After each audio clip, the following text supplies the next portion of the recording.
हमरे माथेवा के टीकेवा गढ़ावा बाले माँ। हमरे माथेवा के टीकेवा गढ़ावा बाले माँ। गढ़ावा बाले माँ लइके आवा बाले माँ। हमरे माथेवा के टीकेवा गढ़ावा बाले माँ।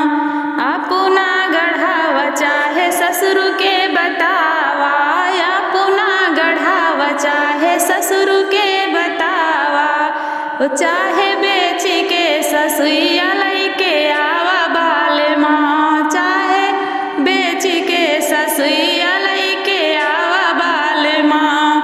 हमरे माथेवा के टीकेवा गढ़ावा बाले माँ। अपना गढ़ावा चाहे जेठ के बतावा, अपना गढ़ावा चाहे जेठ के बतावा। चाहे बेच के जेठनिया लइके आवा बाले माँ। चाहे बेच के जेठनिया लइके आवा बाले माँ। हमरे माथेवा के टीकेवा गढ़ावा बाले माँ। गढ़ावा बाले माँ लइके आवा बाले माँ। हमरे माथेवा के टीकेवा गढ़ावा बाले माँ। अपना गढ़ावा चाहे देवर के बतावा, अपना गढ़ावा चाहे देवर के बतावा। चाहे